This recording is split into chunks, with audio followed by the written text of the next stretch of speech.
Good morning, dear students.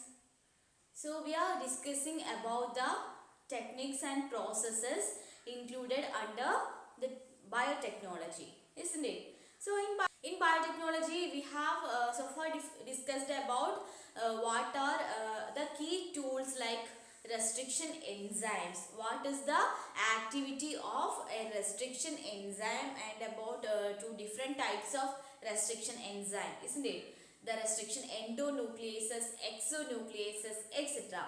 So all these will helps to cut the DNA fragments, the desirable DNA, and also we have discussed about how we can obtain this piece of DNA by a process called gel electrophoresis, isn't it? So through that process we can separate and purify the separated the cut DNA fragments. So after obtaining the cut DNA fragments, the desirable DNA from a organism, we need to incorporate it with a plasmid vector, isn't it? Only by incorporating this for alien DNA with a plasmid, we can transfer into a host, isn't it?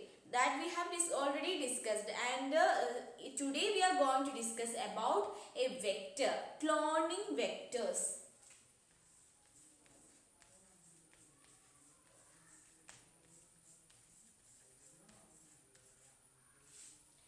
As we know that these cloning vectors are necessary to carry the DNA and to multiply the copies of DNA for within the host cell, isn't it? It acts as a vector to carry the alien piece of DNA and it will multiply within the host cell. Plasmids and bacteriophages have the ability to replicate themselves within the bacterial DNA. Bacterial means the host DNA. So plasmids and bacteriophages are used to having the ability to multiply, to replicate within the host cell, and as compared to plasmids, bacteriophages have the more capacity. That means in a host cell, bacteriophage replicate in more copies than the plasmids. They produce high copy number of their genome within the host cell. And some of the plasmids have very few copy number within the bacterial cell, and some others have around 15 to 100 copies per cell. But when compared to bacteriophage, it will have higher copy numbers of genome within the bacterial cell. If we are able to link the alien DNA with the bacteriophage DNA or with the plasmid DNA, we can obtain the multiple copies of the alien DNA along with the bacteriophage or plasmid DNA. It will multiply in accordance with the copy number of the bacteriophage or the plasmid DNA. So we need to clone this foreign DNA or the alien DNA, desirable DNA into a vector. So the vector should be having certain features to incorporate or to clone the foreign DNA. Now we are going to discuss what are the features including for the cloning vector. The first one is the appearance of origin of replication. Origin of replication, or we can simply say that ORI, O-R-I, ORI. This is the sequence. The origin of replication is the sequence in which the replication is getting started. So when the foreign DNA linked to the vector, it will helps to, the origin of replication will helps to start the replication and to produce the multiple copies of the alien DNA within the host cell. Copy number is in accordance with the origin of replication of the vector, and if we need the multiple high copy number of the DNA, we have to select the vector in accordance with the copy number of the DNA. So if we need to produce multiple copies of the desirable DNA, we need to select the high copy number having origin of replication of the vector. Okay, the vector which have to ability to produce high copy number containing the origin of replication. We need to select such a vector to produce the high copy number. And the next thing is a selectable marker.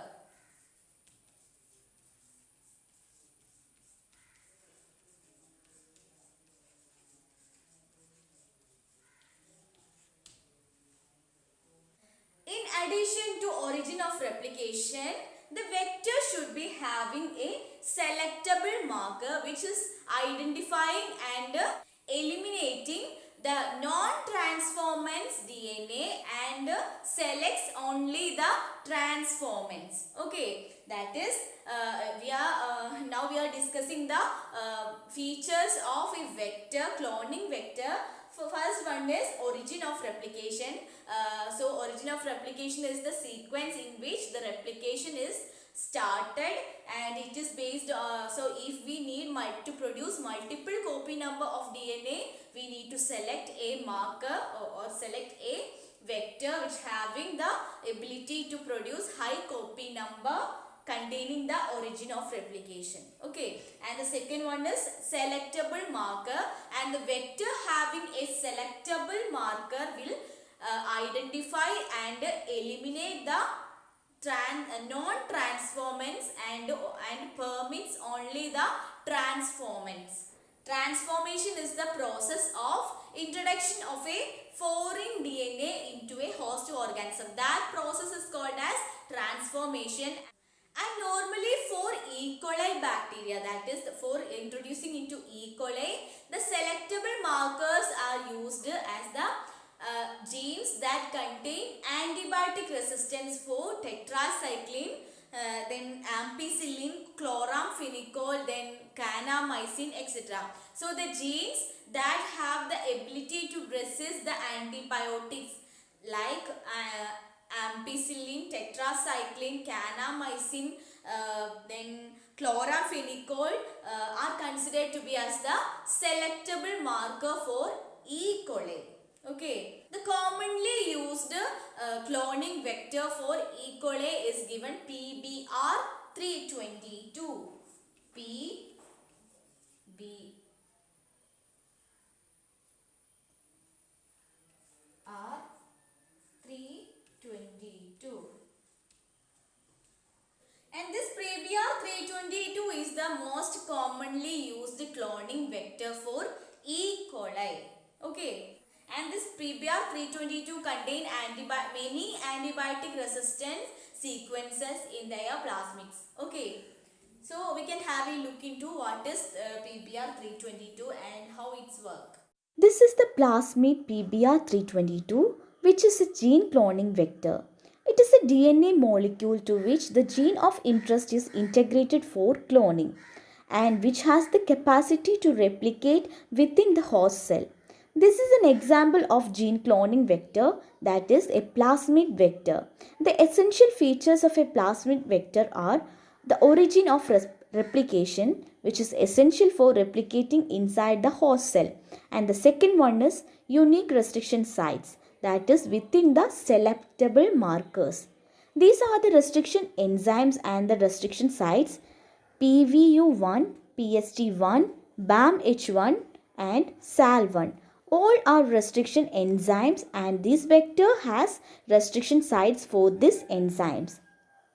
Third essential quality is selectable marker. Here there are two selectable marker. First one is tetracycline resistance and the second is ampicillin resistance region. Both the regions have genes impart ampicillin and tetracycline resistant antibiotics.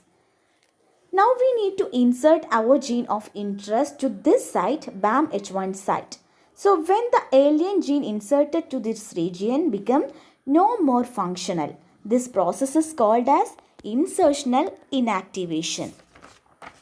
It is a process by which upon the insertion of a particular gene within a site leads to an inactivation of the particular gene. Here the tetracycline gene is no more active. Now let's look into how this helps in the selection of recombinant colonies.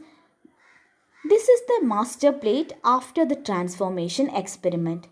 We get three types of colonies. First one is non-transformed colonies. Second one is transformed with non-recombinant vector. And the third one is transformed with recombinant vector. We need to select this transformed with a recombinant vector.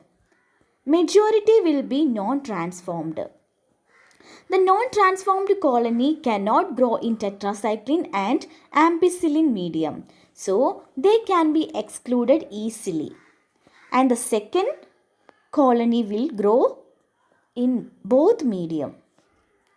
And the third colony, that is transformed with a recombinant vector. It cannot grow in tetracycline medium because as we are inserted our gene of interest in that region.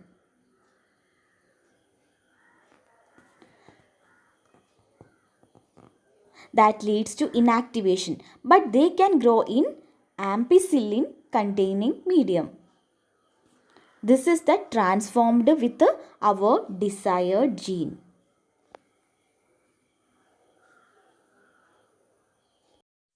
With the help of a chromogenic substrate which is present in some bacteria, it can produce a blue color. It is with the help of an enzyme beta-galactosidase present in that bacteria. When the recombinant DNA is inserted within the reading sequence of an enzyme beta-galactosidase, this results in inactivation of that enzyme. The inactivation of enzyme due to the inactivation of a gene as a result of an alien DNA is called insertional inactivation. So, the bacterial clones having inserted DNA show no coloration in that time. And in order to incorporate the foreign DNA into a vector, the vector should contain a cloning site. That is the third feature of a cloning vector, the cloning site.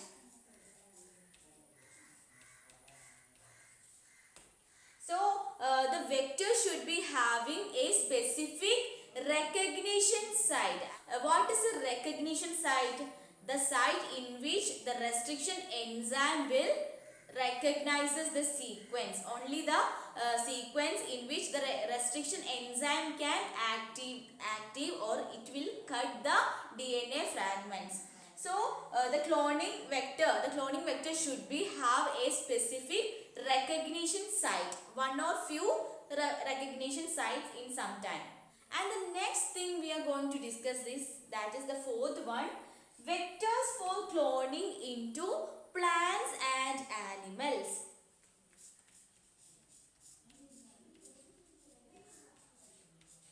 For cloning into plants and animals. As you have surprised about the transfer of desirable gene into plants and animals from bacteria and viruses. So you may have surprised that we are discussing the transfer of desirable genes into plants and animals from bacteria and virus. And there is an example of Agrobacterium tumefaciens, which is a pathogen found in dicot plants, and this pathogen Agrobacterium tumefaciens will be having an ability to accept the foreign DNA, which is known as tDNA, and can transform the normal plant cells into tumor cells. And these tumor cells will produce the chemicals which are useful for the pathogen. Similarly, retrovirus in some animals will have the ability to transform the normal cells into cancerous cells. Similarly, there are many studies occur for transferring the gene of interest into the pathogen, and this pathogen can be act as a useful vector for delivering the gene of interest in our human being. So such kind of studies have been conducting in this biotechnology fields.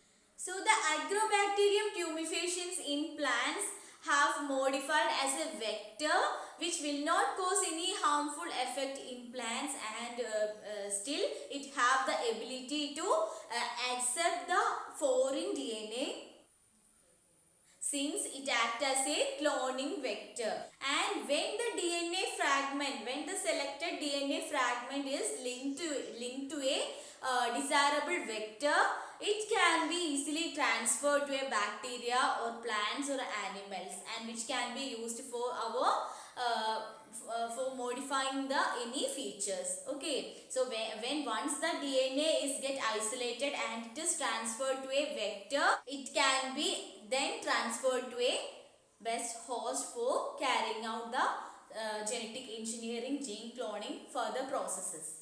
So today we have discussed about what is a cloning vector and what are the special features of a cloning vector. The first one is origin of replication, the particular sequence in which the replication is initiated, and the selectable marker, and we have discussed about an example, E. coli selectable marker PBR322, and what are the features of PBR322, and what is the cloning site cloning that is the recognition site of the vector, and the vectors for cloning genes into plants and animals that we have discussed about. Agrobacterium tumefaciens which have the ability to induce tumors in plants, and such kind of techniques. So the rest of the portion will be taken in our next class. Okay, thank you.